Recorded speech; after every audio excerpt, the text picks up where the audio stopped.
ओम। सदगुरु महाराज के चरणों में कोटि कोटि प्रणाम। साधकों व प्यारे बच्चों, आज हम आपको जीवन में भाग्य से कैसे छुटकारा पाए इसके विषय में कुछ बताएंगे।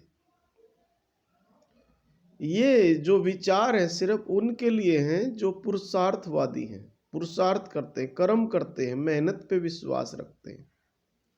जो भाग्य के भरोसे बैठे रहते हैं, ये विचार उनके लिए नहीं। आपने सुना होगा, सब ये कहते हैं भाग में लिखा होगा या भाग्य में लिखा होगा तो ये होगा वो होगा। हाँ, कुछ हद तक ये बात सच है, क्योंकि जब हम पृथ्वी पर आते हैं अर्थात हमारा जन्म होता है, तो जो 3 प्रकार के जो कर्म होते हैं, संचित कर्म, क्रियामान कर्म और प्रारब्ध कर्म, उनमें से जो हमारे पिछले जन्मों के संचित कर्म हैं, कुछ उसमें से लेकर हम इस धरा पर आते हैं, जिन्हें हम प्रारब्ध कर्म कहते हैं या भाग्य कह लो उसे। लेकिन यहां आने के बाद हम फिर से कर्म करते हैं, और आपने देखा होगा या तो हम अच्छे कार्य करते हैं या बुरे करते हैं, और कुछ लोग मिश्रित करते हैं। तो ये जो हम इस संसार में आकर जिस प्रकार के भी कार्य करते हैं, इन्हें क्रियामान कर्म कहते हैं, ऐसा गीता में वर्णित है। और यही फिर आगे के जन्मों में हमारा प्रारब्ध बन जाते हैं, क्योंकि ये आगे के जन्मों में जो हमारे कुछ पीछे के जन्म के संचित कर्म थे, उन्हीं में जुड़ जाते हैं, फिर नया जन्म हो जाता है। ऐसी हमारे सनातन धर्म में ऐसा विश्वास। अब समस्या कहां पर है? हम पिछले जन्मों के फल या भाग्य आदि पे विश्वास करें या न करें, 1% आप छोड़ दीजिए, चलो भाग्य वाग्य कुछ नहीं होता, तो अब आप जीवन में सफल कैसे होंगे? कर्म तो करना पड़ेगा। मान लो बच्चा है, अगर वह पढ़ेगा नहीं तो अगली कक्षा में कैसे जाएगा? हर क्लास का 1 साल पढ़ाई होती है, फिर रिजल्ट आता है, यानी 1 साल उसे कर्म करना पड़ा, उसके बाद उसको उसका फल मिला, पास हुआ। और कुछ बच्चे जो ढंग से नहीं पढ़ते फेल भी होते, आपको पता होगा। तो इसमें उस बच्चे का ही है योगदान। टीचर सिर्फ उसे गाइड कर सकता है, टीचर बता सकता है बेटा ऐसे पढ़ो ऐसे पढ़ो। जो उसके रास्ते में समस्या आती है उसे दूर कर सकता है टीचर, उसे समझा सकता है, कोई चीज उसे समझ में नहीं आती तो। लेकिन बच्चे क्या करते हैं? मन से नहीं पढ़ते।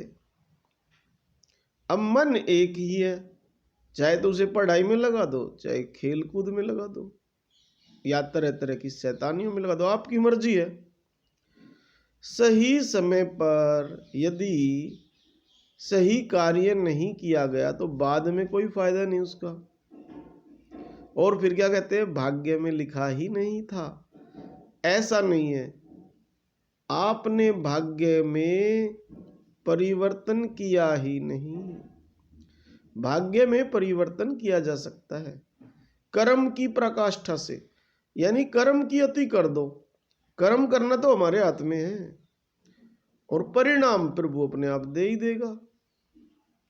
तुमने कर्म किया और मान लो आपके अनुकूल फल नहीं मिला, तब तो आप कह भी सकते चलो भाई भाग्य में नहीं था। लेकिन तुमने कर्म ही नहीं किया तो कैसे कह सकते हो? अब चंद्रगुप्त थे, जो उनके गुरुजी थे चाणक्य। तो चंद्रगुप्त ने प्रश्न किया कि जब भाग्य में सब कुछ लिखा है तो क्या फायदा कर्म करने का? तो चाणक्य ने क्या कहा? क्या पता भाग्य में ये भी लिखा हो कर्म करने से ही मिलेगा। कर्म करते नहीं, तरह तरह की बातें बनाते रहते हैं, सोचते रहते हैं। कुछ बच्चे ऐसे हैं तो सपने तो लेते हैं डॉक्टर बनने के, इंजीनियर बनने के, और उनसे पूछो भाई पढ़ाई में क्या किया? कर लूंगा जी। तो कर लूंगा कहने से कुछ नहीं होना। मान लो आपकी मम्मी है, आपको कहती है बेटा भोजन कर ले, सुन लिया आपने और एक्शन नहीं लिया, भोजन नहीं किया, तो क्या हो जाएगा? भूख मिट जाएगी? नहीं। उसी प्रकार कर्म की पराकाष्ठा लानी ही होगी। जब तक आप ढंग से मेहनत नहीं करोगे, तरीके से अनुशासित होकर, अनुशासन में होना जरूरी है वरना कोई फायदा नहीं है। अनुशासित जीवन नहीं जियोगे तब तक कोई फायदा नहीं है। हम कितने अंधविश्वासी हैं, भाग्य में लिखा था। और फिर तरह तरह की हम चीजें करते हैं। कभी भगवान शनि की कहते हैं नाराज है शनि भगवान, कभी कहते हैं इसका मंगल भारी है। ऐसा कुछ नहीं है, हमने ही कर लिया खुद ही। हमने मेहनत नहीं की तो शनि मंगल क्या करेंगे? और वे कुछ करते भी नहीं है। लेकिन मान लो आप कहते हो कि करते होंगे कुछ, तो चलो इसको ले लेते हैं। अब शनि भगवान को ही देख लो, तस्वीर में शनि भगवान थोड़ी है। आपने देखा होगा वो शनिदेव को ना जाता है, नींबू लगा देता है, मिर्ची लगा देता है और पैसे ले जाता है। तो दुकान बना रखी है उसने, वो जानता है क्या होता है शनि भगवान। शनि भगवान न्यायाधीश है, और न्यायाधीश वो ऐसा न्यायाधीश नहीं है कि रिश्वत ले लेगा और आपके कर्मों में इंटरफेयर कर देगा। शास्त्र को ध्यान से पढ़ेंगे आप पाएंगे कि वह न्यायाधीश है और बिल्कुल एज इट इज जो कर्म किए उसका फल देता है। उसकी ड्यूटी लगा रखी है परमात्मा ने, अपनी तरफ से कुछ नहीं कर सकता। ये जो टीवी पे नाटक वगैरह दिखाते हैं ये सब बकवास है। ये जो बनाने वाले ही नहीं तो पैसे से मतलब है, उल्टा सीधा दिखा देते हैं। नहीं भाई, शनि भगवान कुछ नहीं है, सच में देखे तो कुछ नहीं है शनि भगवान। और आप मानते भी हो तो ये मान लो कि न्यायाधीश से कम नहीं है, और वह भी ऐसा है जो एक रत्ती भर भी परिवर्तन नहीं कर सकता। आपने जो भी कर्म किया है उसका एज इट इज फल देगा। चाहे नींबू च डालो, उस पे हरी मिर्च च डालो, पानी च डालो, तेल दान दे दो, सब बकवास है। ये जो आते हैं ना गांव में मांगने वाले शनि भगवान के नाम पे, ये झूठे हैं। ये क्या करते हैं, इस तेल को कुछ तो खुद यूज कर लेते हैं, कुछ दुकान में बेच देते हैं। ऐसे ही नींबू बांध दिया तो इन्होंने अपना व्यापार चला दिया। लोग डरे रहते हैं, उन्हें भय रहता है, क्योंकि मानसिक स्थिति है, जो मानसिक स्थिति यानी मन है जो दुर्बल हो चुका है और सौपन में उल्टा सीधा दिख जाता है, तो भयभीत हो जाते हैं। भाई भयभीत होने की क्या जरूरत है? शनि कुछ नहीं कर सकता, ये ध्यान दे सभी, और अंधविश्वास से बाहर आए। आपकी मर्जी, आना हुआ है, नहीं आना मत आए, लेकिन मेरा काम है आपको बताने का। जन कल्याणार्थ मैंने ये वीडियो बनाया है, ने मेरा ये है कि भाई सब्सक्राइब करो चैनल को या मुझे इससे पैसे कमाने हैं, ऐसा कुछ नहीं है। सत्य बताना मेरा काम है। और गहराई में भी देखे तो आपने क्या देखा होगा कि शनि भगवान की जब ये बताते हैं कि भाई शनि बारी है, तो इस उंगली में कुछ पहनाने के लिए बोलते हैं, छल्ला या अंगूठी। ये क्या है? आकाश तत्व है। 5 एलिमेंट्स से हमारी बॉडी बनी है, तो ये है आकाश तत्व, शनि भगवान का प्रतीक जिसे कहा गया है। ये है वायु तत्व गुरु, ये अग्नि तत्व है, ये जल तत्व है, और ये पृथ्वी तत्व है। यानी 5 एलिमेंट से मिलकर हमारी बॉडी बनी है। अब हम इनको बैलेंस करें। मान लो कह दिया, चलो भयभीत कर दिया आपको कि भाई शनि भगवान है, नंबर 1 तो है नहीं, मैंने बोल दिया। और हैं भी तो न्यायाधीश है, वो जरा सा भी नहीं कर सकते, उन्हें भी डर है, क्योंकि शनि भगवान अल्टीमेट थोड़ी है, उनका भी तो कोई बाप है। परमात्मा ने सबको जन्म दिया है, हम भी परमात्मा की संतान है, शनि भगवान भी परमात्मा की संतान है, कुत्ता बिल्ली सब परमात्मा के हैं। तो आप खुद सोचो, जब हम सीधे ही परमात्मा के बेटे हैं तो कोई क्या हमारा कर सकता है? सिर्फ हमें मानसिक स्थिति है उसको समझना होगा। और फिर भी अगर मनोबल थोड़ा कमजोर है तो ये ऐसे कर सकते हैं हम, 5 मिनट प्रतिदिन ये आकाश तत्व और ये अग्नि तत्व को ऐसे करें, 2 मिनट कर ले तो फ्री में ही है, भय खत्म हो जाएगा अपने आप ही। कोई कहता गुरु कमजोर है, दुर्बल है, तो ये गुरु की उंगली है, इसको ऐसे कर ले रोज 2 मिनट, तो अपने आप ही हो जाएगा। क्योंकि इसमें स्नायु होते हैं ना, जो छोटे छोटे सेल्स होते हैं, वे एक्टिवेट होना चालू हो जाते हैं, और कुछ नहीं है। और ऐसे भी कर सकते हैं ये लोग। तो बेकार में ये जो बहुत सारे पंडित बने फिरते हैं, ज्योतिषी बने फिरते हैं, सत्यानाश तो इन्होंने किया है। अंधविश्वासी किसने बनाया? देश कितना अंधविश्वास में है, इन्होंने ही बनाया। पैसे के चक्कर में आपने देखा होगा, पैसे लेते हैं। पहले आश्रम होते थे, उसमें पढ़ाई होती थी, अब आश्रमों में तो नाम मात्र की पढ़ाई है, कहीं कहीं होगा कोई गुरुकुल वगैरह। इन्होंने अपनी दुकान बना दी। क्यों? भयभीत सब रहते हैं, कोई कितना भी बड़ा आदमी हो, भय तो उसे भी लगता है। ये मन के स्तर के भय होते हैं। अभी पीछे भी आपने देखा होगा, 1 तारीख को वहां पे माता पे चले गए, भगदड़ में कितने मरे।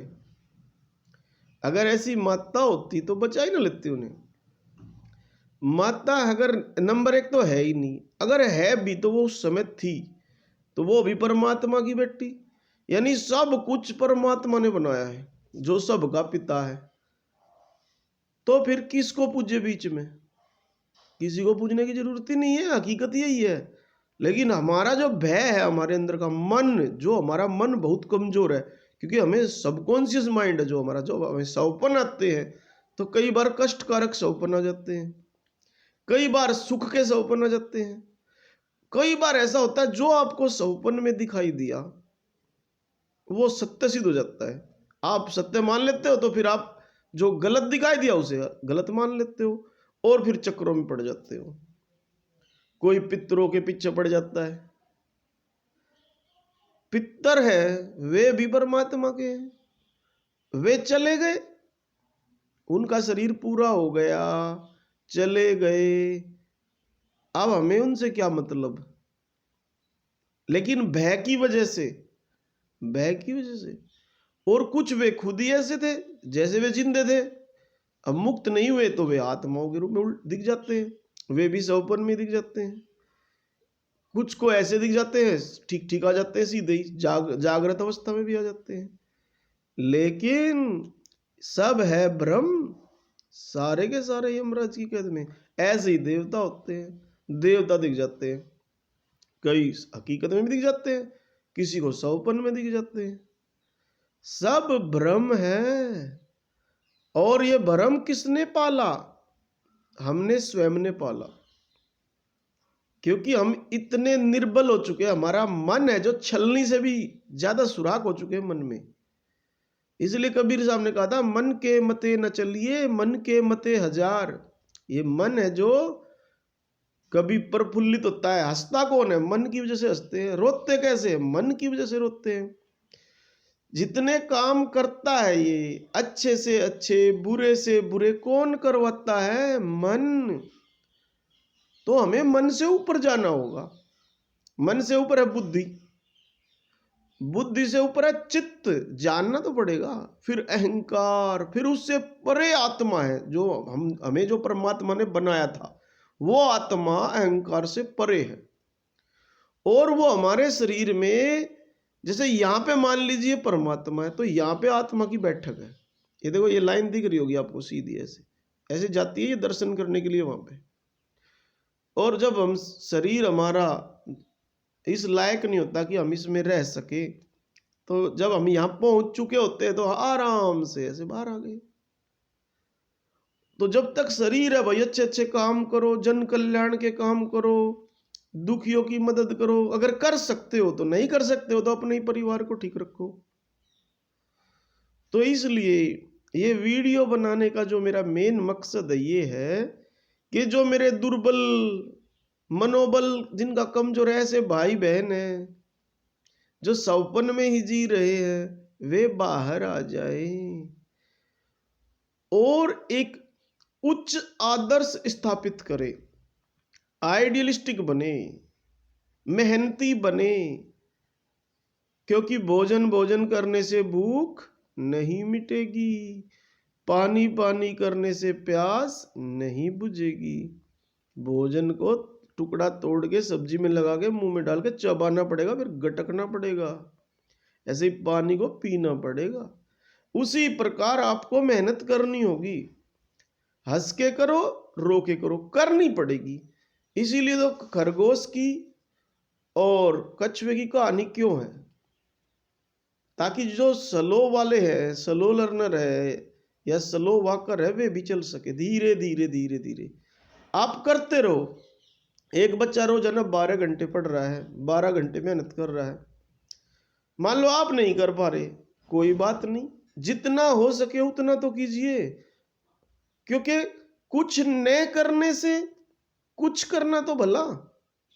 अगर आप धीरे धीरे अपने आप को परिवर्तित करोगे, जैसे पेड़ लगाते हैं, धीरे धीरे उसमें धीरे धीरे तो बड़ा होता है, तो कहते हैं धीरे धीरे रे मना, धीरे सब कुछ होए रे, माली सींचे सो गड़ा, ऋतु आए फल होए रे।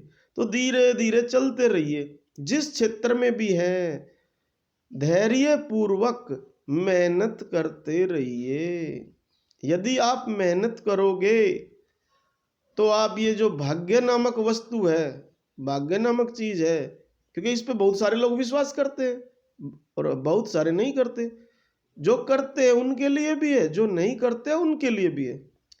आप कर्म की ऐसी प्रकाष्ठा करोगे, क्रियामान कर्म ऐसे करोगे, यानी जो वर्तमान में हम कर्म कर रहे हैं इन्हें क्रियामान कर्म कहते हैं।